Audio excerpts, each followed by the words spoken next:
Cinema అంటేనే ఓ రంగుల ప్రపంచం. ఇక్కడ ఒకసారి ఛాన్స్ దొరికితే లైఫ్ స్టైల్ మారిపోతుందని అందరూ భావిస్తూ ఉంటారు. అందుకోసం స్టూడియోల చుట్టూ చెక్కలు కొడుతుంటారు. అదృష్టం కొద్దీ ఎవరికో ఒకరికి ఛాన్స్ దొరుకుతుంది. ఇండస్ట్రీ అంటేనే క్యాస్టింగ్ కౌచ్. చిన్న క్యారెక్టర్ పాత్రలో నటించే వారి దగ్గర నుంచి స్టార్ హీరోయిన్ల వరకు క్యాస్టింగ్ కౌచ్ బారిన పడ్డవారే. మీటూ ఉద్యమం వచ్చిన తర్వాత చాలామంది నటీమణులు గతంలో తమపై జరిగిన లైంగిక వేధింపుల గురించి బహిరంగంగా పలు సంచలన వ్యాఖ్యలు చేసిన విషయం మనందరికీ తెలిసిందే. తాజాగా ఓ నటి క్యాస్టింగ్ కౌచ్ గురించి సంచలన వ్యాఖ్యలు చేశారు. ఆమె ఎవరో కాదు, మల్లికా జాగుల. ఈమె పేరు పెద్దగా ఎవరికి తెలియకపోవచ్చు. సీరియల్ కిల్లర్ వంటి కొన్ని చిన్న చితక చిత్రాలలో వ్యాంప్ క్యారెక్టర్లు పోషించింది. సినిమా కంటే కూడా సీరియల్స్ ద్వారానే పేరు మరియు డబ్బు సంపాదించింది ఈ ముద్దుగుమ్మ. ఒకానొక సమయంలో బుల్లితెరపై ఫుల్ బిజీగా ఉన్న ఈమె అనంతరం సడన్గా తెరపై కనిపించలేదు. నంది అవార్డు తీసుకున్న సీరియల్ నటి మల్లి జాగుల సీరియల్స్తో బాగా ఫేమస్ అయింది.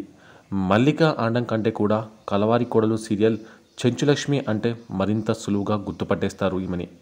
చాలా ఏళ్లుగా సీరియల్స్ చేస్తూ తన టాలెంట్ ప్రూవ్ చేసుకుంటున్న ఈ నటి ఈమె తాజాగా ఓ ఇంటర్వ్యూలో షాకింగ్ కామెంట్స్ చేసింది. ముఖ్యంగా తాను ఒళ్ళు అమ్ముకొని బతకలేదని, ఒళ్ళు చూపించుకొని బతికానంటూ వివరించింది. ఎన్నో సినిమాలు సీరియల్స్ చేసిన రాని గుర్తింపు కలవారి కోడలతో వచ్చింది మల్లికా జాగులకు. అయితే ఈ సీరియల్లో చెంచులక్ష్మిగా చేసినందుకే ఈమెకు నంది అవార్డు వచ్చింది. ఇలా తన అందం, అభినయంతో అందరినీ మెప్పించిన ఈమె అనేక సీరియల్స్ చేసింది. పడమటి సంధ్యారాగం, బొమ్మరిల్లు, అభిషేకం, ఇలా చెప్పుకుంటూ పోతే చాలానే ఉన్నాయి.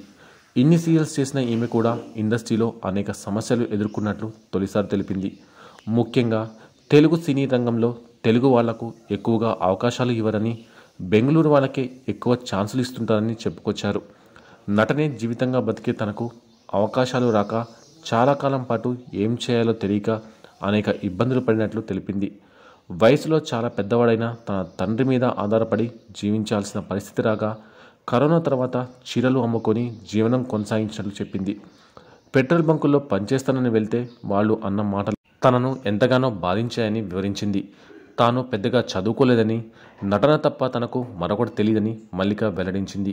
అయితే చాలామంది వీళ్ళకేంటి, సీరియల్స్లో నటిస్తారు, బాగా సంపాదిస్తారు, వాళ్ళతో వీళ్ళతో తిరిగేస్తుంటారని అనుకుంటారని, మొహం మీద మీకు అనేక సంబంధాలు ఉన్నాయంటూ చెప్పిన వాళ్ళను కూడా చూసినట్లు వివరించింది. తాను ఒళ్ళు అమ్ముకొని బతకట్లేదని, కేవలం ఒళ్ళు చూపించుకొని మాత్రమే బతుకుతున్నానని మరోసారి క్లారిటీ ఇచ్చింది. ఎన్నో కష్టాలు పడినా ప్రస్తుతం తన జీవితం సాఫీగానే సాగుతుందని, నా అనుకున్న వాళ్లకు 4 మెతుకులు పెట్టగలుగుతున్నానని స్పష్టం చేసింది.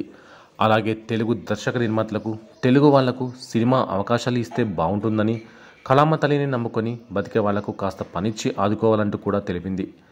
చాలా కాలంగా నాకు సినిమా ఛాన్సులు రాలేదు, అందుకే డిప్రెషన్లోకి వెళ్ళిపోయాను. అదే సమయంలో అనారోగ్య సమస్యలు తలెత్తాయి. కనీసం నిలబడే స్థితిలో లేకపోవడంతో హాస్పిటల్లో జాయిన్ చేశారు. ఒక దశలో నేను చచ్చి బతికాను అని ఆవేదన వ్యక్తం చేశారు. సినిమా ఇండస్ట్రీ అంటే చాలామంది ఓ రంగుల ప్రపంచం అని అనుకుంటారు, కానీ ఇక్కడ ఉండే కష్టాలు ఇక్కడ ఉంటాయి. ముఖ్యంగా నటీమణులకు ఇదో ముళ్ళ జీవితం అని చెప్పాలి. బాగున్నంత వరకు అంతా ఓకే, ఏదైనా తేడా వచ్చిందంటే కష్టాలు చుట్టుముట్టేస్తాయి. ఇండస్ట్రీలో క్యాస్టింగ్ కౌచ్కి ఎంతోమంది యువతులు తమ జీవితాలను నాశనం చేసుకున్నారు. ఇండస్ట్రీలోకి ఎంట్రీ ఇచ్చిన నటీమణులు ప్రత్యక్షంగానో పరోక్షంగానో క్యాస్టింగ్ కౌచ్ను ఎదుర్కొని ఉంటారు. నేను కూడా క్యాస్టింగ్ కౌచ్ బాధితురాలనే. కరోనా తర్వాత చాలా కష్టాలు పడ్డాను. అవకాశాలు లేక చీరలు అమ్మాను. ఇండస్ట్రీలో 19 ఏళ్ల అనుభవం ఉన్నా నన్ను చూసిన వారే లేకుండా పోయారు. ఇక వేరేది ఏదైనా పనిచేద్దామని వెళ్తే అవమానాలు, చులకనగా మాట్లాడటం మొదలుపెట్టారు. పెట్రోల్ బంకుల్లో పనిచేయడానికి కూడా సిద్ధపడ్డాను, కానీ వాళ్ళు చులకనగా మాట్లాడేవారు. 10 ఏళ్ల క్రితం నా రెమ్యూనరేషన్ రోజుకు 1100 మాత్రమే. అందులో మళ్ళీ కటింగ్స్ ఉంటాయి. 4 ఏళ్ళు అదే రెమ్యూనరేషన్కి పనిచేశాను. ఇండస్ట్రీలో ఉన్నవాళ్ళు డబ్బులు పోగేసుకునేవారు అని అందరూ అనుకుంటారు, కానీ పరిస్థితి అలా ఉండదు. సినిమా ఆఫర్లు వచ్చేవి. అలా ఓ ఆడిషన్కు వెళ్ళినప్పుడు కమిట్మెంట్ అడిగేవారు. నేను నో చెప్పి వచ్చేశాను. నెల రోజుల పాటు టార్చర్ పెట్టారు. అందువలనే సీరియల్స్ ద్వారా నేనేంటో చూపించాను. అప్పట్లో నేను ఎక్కువగా వ్యాంప్ క్యారెక్టర్స్ చేయడం ఒక కారణమై ఉండవచ్చు. కెరియర్లో అలాంటి పాత్రలే నాకు ఎక్కువగా వచ్చాయి. తప్పని పరిస్థితుల్లో వాటిలో నటించాల్సి వచ్చేది. నన్ను కొంతమంది కమిట్మెంట్ అడిగినా నేను ఒప్పుకోలేదు. చాలా టార్చర్ పెట్టినా వాటికి అంగీకరించలేదు. సినిమాలు లేకుండా వాళ్ళు నన్ను చాలా ఇబ్బంది పెట్టారు, అయినా తగ్గలేదు. సీరియల్స్లో వరుస ఛాన్సులు అందుకుంటూ నేనేంటో ప్రూవ్ చేసుకున్నాను అని చెప్పుకొచ్చింది మల్లిక. ప్రస్తుత కాలంలో చాలామంది వారు అడిగే కమిట్మెంట్స్కి ఓకే చెప్తేనే తీసుకుంటున్నారు. ఇక హీరోయిన్ అవ్వాలని కలలు కనేవారు వాటికి ఓకే చెప్తున్నారు కూడా. కమిట్మెంట్లు ఇవ్వడం అనంతరం స్టార్ హీరోయిన్ అవ్వడం చాలా కామన్ అయిపోయాయి. అలాంటి జనరేషన్లో కూడా మీరు కమిట్మెంట్ ఇవ్వకుండా సీరియల్ ద్వారా మీరేంటో ప్రూవ్ చేసుకున్నారు. మీలాంటి వారికి ప్రేక్షకులు ఎప్పుడు సపోర్ట్ చేస్తారు. మీరు చీరలు అమ్ముకొని బ్రతకడం తప్పు కాదు. ఆ కమిట్మెంట్ అడిగిన వాడిని కొట్టకపోవడమే తప్పు. అలాంటి వారు ఉన్నన్ని రోజులు మీలాంటి వారు ఇండస్ట్రీలో రాణించలేరు.